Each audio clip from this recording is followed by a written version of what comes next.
we're going to be moving on to our next speaker now, and everyone say hola.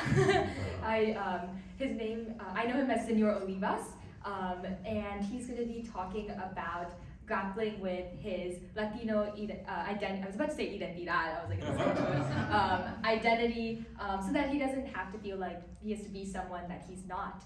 And also how he chose to become a Spanish teacher to maintain his connection to Mexican culture. So.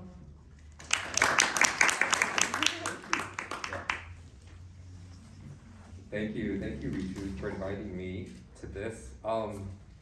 So I had the privilege of being Ritu's Spanish teacher. I taught her last year, and we'll teach her again next year, and I'm really excited about that. She's phenomenal in the classroom and in general, and I want to be her when I grow up. So, for many reasons, one of them is that the way she speaks so freely with no notes and just is ready to address the whole audience and makes us laugh and doesn't need note cards. So until I get to be like her and grow up and have that same confidence, I'm going to use my note cards. Is that okay? Yes. All right, great. So so I am a Spanish teacher by profession, and I'll also mention that before becoming a Spanish teacher, I received one of my master's degrees was in Spanish and Latin American literature, and it's very much tied to my relationship with my ethnic background or cultural heritage, but not quite how one might expect. So a little bit about me. I grew up in West Texas in a Mexican-American family, in a Mexican-American neighborhood, in the south side of town, where most of the Latinos lived. And we actually labeled ourselves Mexican, even though we were born in the US, right? And our home language was actually a mixture of Spanish and English, or like a Tex-Mex, right?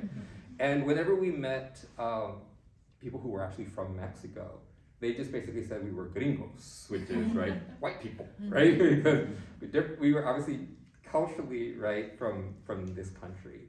Even though it was still true, though, that we appreciated Spanish masses and quinceañeras. How many of you know what a quinceañera is? Right, the 15-year celebration, right, for girls. Enchiladas and Spanish rice and beans, right, like that sort of thing. That was our home meals. Mexican superstitions and Catholic religion and cultural practices and dancing cumbia with my mother and my family, right, at parties and weddings, and listening to ranchera music every Sunday morning when my mom would blast it as the rest of us were trying to sleep in. All right, so despite the fact that we did actually have a connection to our Mexican-American heritage, I ended up feeling a little bit more of an outsider to the culture. Right? And the older I got, the more I felt like an outsider. And here's why. Because I didn't measure up to the rigid definition of what it was to be a good Mexican-American boy, what it was to be a good Chicano boy, right? I was nerdy and effeminate, and in the process of discovering that I wasn't attracted to girls like my classmates, right? Like my Latino sibs, like my Latino classmates, like people in my neighborhood. So why did that have an impact on how I viewed culture, right? Well, for me, I learned that the white boys in my classes, they seemed to offer a little bit of a reprieve from what felt like punishment for my falling short of being a Latino boy, right? So some of them shared my nerdiness, right? They respected my academic talent. And they made me wonder whether maybe I didn't really belong in the Latino culture and belonged more in the American culture, right? In the white person's culture. And the more successful I became academically, the more that deepened for me, right? It was like, well, I have white teachers, white mentors. I ended up in a private university with mostly white students, right? White roommates, white classmates. I was learning all sorts of interesting things that were empowering me through relationships with white folks, right? And at the same time though, I felt like something was missing as I tried to move from one culture to the other, right? I felt like, where is that Latino energy? Where is that Latino vibe?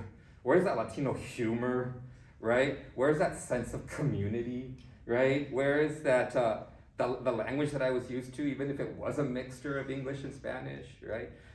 Where are the cumbia dances with, where is all of that? There's an African American writer named James Baldwin. Are you familiar with anybody with James Baldwin? He wrote a story called Sonny's Blues, which I read as a freshman in college. And he has a character in that story who leaves Harlem, right, sort of gets out, so to speak, and feels though that in the process he's amputated a part of himself to escape the trap, right? And he has this great image that says it was like he said, I felt like an animal that to escape the trap amputated my limb so that I could leave. But then you're walking around with a phantom limb, right? You're walking around with a part of you that you're missing and aching for. And that's kind of how I felt, right? So I was like limping through life, falling a lot, right? As I tried to kind of move forward into this new sort of cultural identity.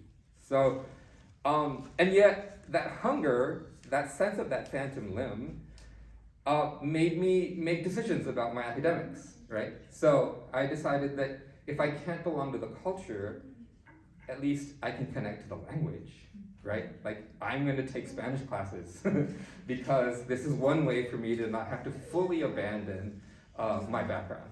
So I started to take Spanish classes as an undergrad, and then I even made the decision that I would earn that master's degree in Spanish and Latin American literature, right? Like, I could actually embrace these parts of my identity from like a safe distance, right? Academics would be the way I would reconnect with my background. So once, I also was fortunate that by the time I was a senior in college that I finally came out and I started embracing myself and started to really kind of to think about, well, is that the only route? Is it just like a limited relationship with my culture? And then as I moved into becoming a Spanish teacher, I kind of had the responsibility of teaching them about language, but also culture, right? And that got me to kind of reconnect further, but even from this position of distance still, right? Like, I'm the leader of a group that is also an outsider. So we're all kind of outsiders trying to engage with this culture. But the more I engaged from that outsider perspective, the more I realized that I was more insider than I thought, right? In other words, as I'm teaching you about the genres of music, right, and cumbia is one of them, I'm telling you about when I was a kid, like my mom and I would dance to this, right? My brother and sister and I would dance to this, right? Or the food that we loved, or it just became clear that I hadn't, even though I thought I was moving away and abandoning a certain culture, it never really left me to a large degree, right? And the more society itself changes, right? The more this Latino community that I belong to, the one that I grew up with, the more that has evolved through the years, right? The more embracing they have been of LGBTQ plus people, the more, I meet all these affirming human beings, right? The more I feel connected as well, right? The more I feel like I do belong because these people are welcoming me in, right? So, so then, give me a second. Great. So then it also has an interesting effect, right? That when you embrace the different people, the outsiders within the community, that the more when they feel integrated, the more they are invested in the community, right? So the older I've gotten, the more I've wanted to see, well, what can I do to help the Latino community in general, right? How can I help folks who grew up in families like mine have more educational opportunities, right? Have more socioeconomic possibilities? What can I do, right, to really benefit the community that I came from? And I think that one thing that I can do is to model for Latino youth, and maybe youth in general, just some basic things about relationships with your relationship with your ethnic background or your heritage. And one of the things that I feel is true is that that relationship is never simple. It's always complex. That you will embrace some aspects of your heritage, whether you're straight or gay, right? You'll embrace some aspects and others not so much, right? You'll fall short of what it means to be a good Latino, right? For various reasons, especially when you give other people the power to define what it means to be a good Latino, right? So if you can just reflect on the fact that there are as many ways to be Latino as there are Latino people, right? Then it's easier for you to have a relationship, a really good, healthy relationship with your ethnic background and your heritage. And I think that we just need to understand, that and maybe embrace that diversity is not something that weakens culture, but rather strengthens it, and that it is always going to be something to celebrate. Those are my words for you today. Thank you so much. And if there's a question or two, I'm happy to. I'm just wondering if you read Gordo by Jaime Cortez. It's first on my list. Yeah. I have to, absolutely. And I love my school because they're actually incorporating that work into an English class now. Fantastic. It's diverse. We're diversifying our curriculum, and now the kids will get to read it.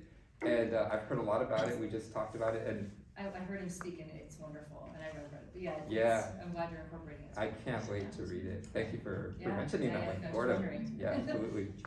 Absolutely. Any more questions? Yes. Now, what difference do you find between the Latino community in California and in Texas right now? Yeah. I'm not sure that I've seen huge differences, but I also would say that I'm probably not as immersed in the Latino community in California as I was growing up in Texas, right? And I have a colleague who grew up in California, and she's Latino. She actually runs the Latinx community in the Latinx group at Harker, and she talks about how she has relatives in California and that in Texas, and that her relatives talk about how Latinos in Texas are better in this way and that way and stuff, and that there's this competition, and I'm like, is there really a difference? Like, right? Like it's kind of like you kind of have to try to establish a difference, right, in terms of the ethnicities.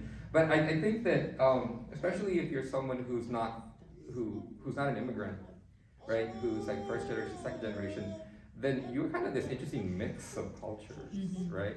And that I think that it's not. I mean, there might be some slight differences between California and Texas, but I think probably most of them are experiencing some of the fundamental similarities, right, of how you navigate being either between culture or like a blend of cultures, right? So that's a good question, but that would be my response. All right, great. Thank you so much. Thank you. Muchas gracias.